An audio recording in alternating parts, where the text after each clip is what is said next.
Hey, good morning my dear friends and students. I am Sadhna and all of you enjoying mathematics and science with me. नेहमीप्रमाणे enjoy करताय maths आणि science. आपण ecosystem हा तुमचा lesson सुरू केलेला आहे आणि मागच्या व्हिडिओमध्ये आपण वेगवेगळ्या बायोम्स विषयी अभ्यास केलेला आहे.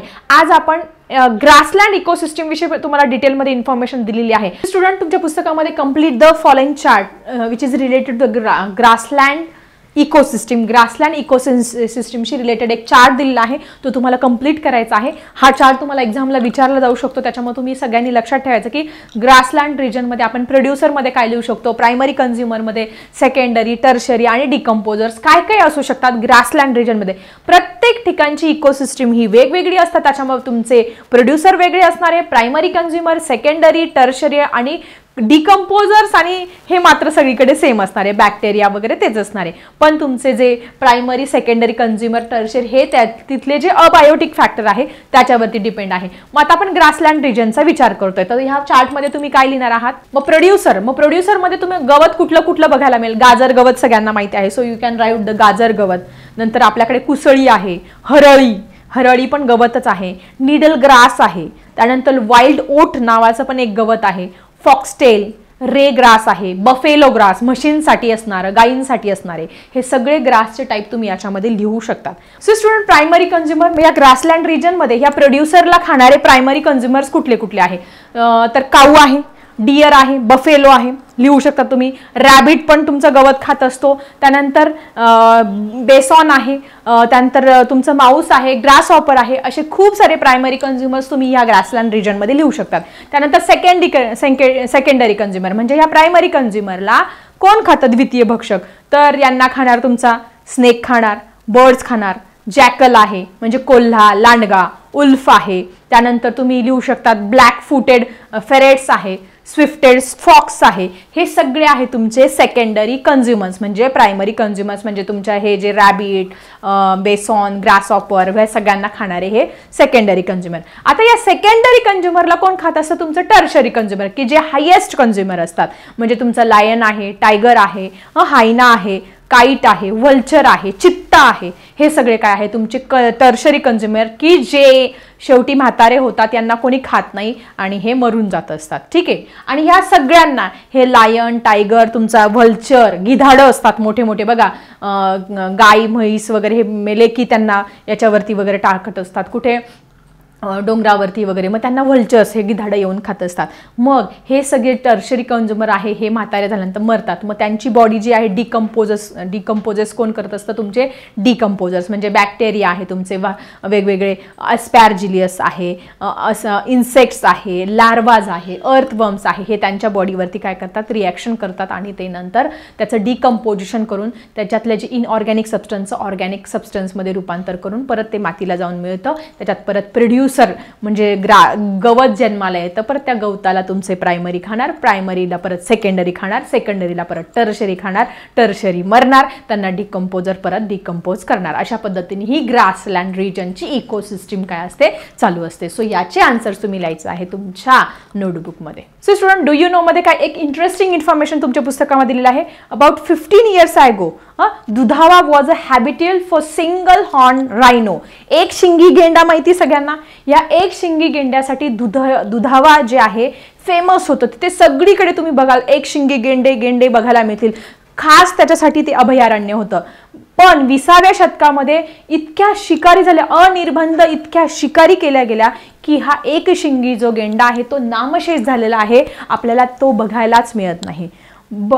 पण आता काय झालं, हे सगळ्या अनिर्बंध शिकारामुळे काय झालं की एक शिंगी गेंडा जो आहे नष्ट होत चालला, अगदी थोड्याशा प्रजाती त्याच्या शिल्लक राहिल्या. ऑन 1 एप्रिल 1984 मध्ये रायनो वॉज रिस्टोर. मग त्याला काय दिलं, संरक्षण दिलं. कोणी, गव्हर्नमेंटने त्याचं पुनर्वसन करण्यात आलं. ठीक आहे. मग काय केलं गेलं की हा जो हे जे दुधावा आहे तिथे त्या एरियामध्ये, तेवढ्या एरियामध्ये जवळजवळ 27 square kilometre grassland region area त्या गेंड्यासाठी काय केलेलं आहे, फॉरेस्ट डिपार्टमेंटने रिझर्व केलेला आहे. मग तिथे पिंजऱ्यामध्ये काय केलं, रिप्रोडक्शन केलं गेलं. त्या जो एक शिंगी गेंडा आहे त्याचं रिप्रोडक्शन केलं गेलं. And they were breed in captivity, then they release in their habitat. त्यांची जी नॅचरल हॅबिटेट आहे, गवताळ प्रदेशामध्ये ते राहू शकतात ना, त्या गवताळ प्रदेशामध्ये हे गेंडे सोडले गेले. ठीक आहे. मग 27 स्क्वेअर किलोमीटर एवढा ग्रासलँड रिजन त्यांना अवेलेबल करून दिला आहे. होल राऊंड द इयर्स तिथे 12ही महिने पाऊस म्हणजे पाणी अवेलेबल आहे, त्यांना खाण्यासाठी सगळ्या गोष्टी अवेलेबल आहे. गवता प्रदेशात 12 महिने तिथे पाणी आहे. या सगळ्या गोष्टी काय केल्या त्यांना अवेलेबल करून दिलेल्या आहे आणि त्यामुळे आता ह्या एकशिंगी गेंड्यांची संख्या हळूहळू तिथे वाढू लागली आहे. आणि सगळ्यात महत्त्वाचं तिथे 2 निरीक्षण केंद्र सुद्धा बसवली गेली आहे आणि ह्या प्रयत्नांना खूप यश आलेलं आहे आणि हळूहळू या एकशिंगी म्हणजे सिंगल हॉर्न जो रायनो आहे त्यांची संख्या ही वाढत गेलेली आहे. सो ही इंटरेस्टिंग इन्फॉर्मेशन तुम्ही लक्षात ठेवायचं आहे. कुठलं आहे ते? दुधावा हे कशासाठी फेमस आहे? Single horn rhino. किती स्क्वेअर किलोमीटर ग्रासलँड एरिया दिलाय?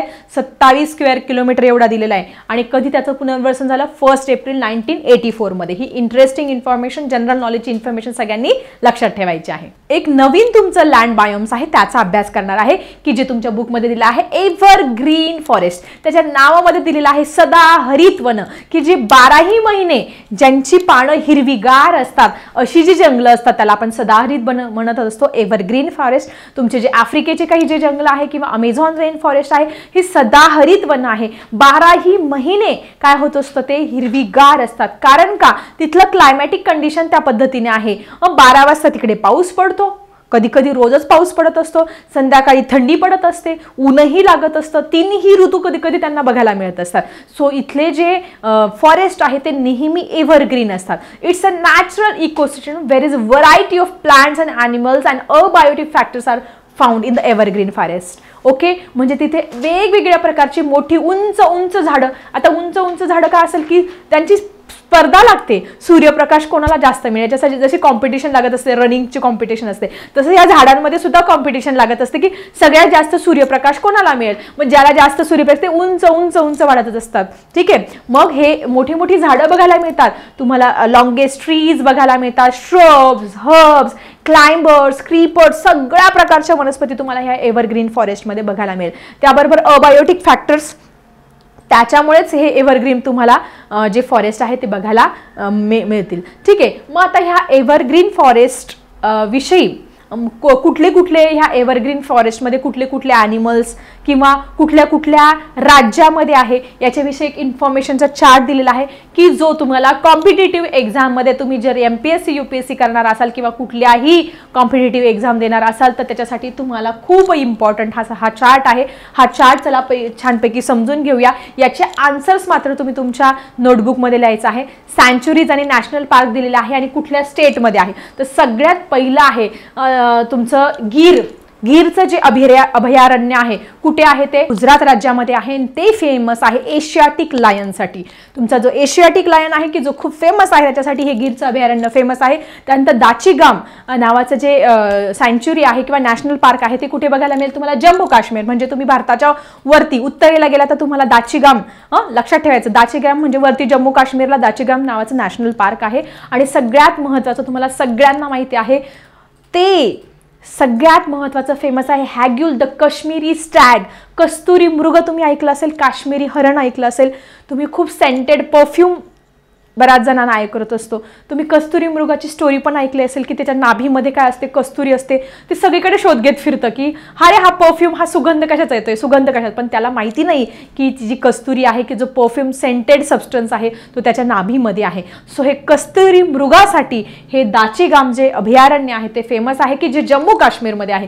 खूप इंटरेस्टिंग इन्फॉर्मेशन आहे आणि जनरल नॉलेजसाठी खूप इम्पॉर्टंट आहे.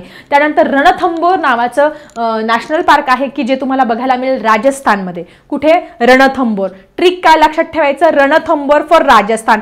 R फॉर रणथंबोर आणि R फॉर राजस्थान, की जे बेंगॉल टायगरसाठी, बेंगॉल टायगर जो रॉयल बेंगॉल टायगर आहे त्याच्यासाठी फेमस आहे.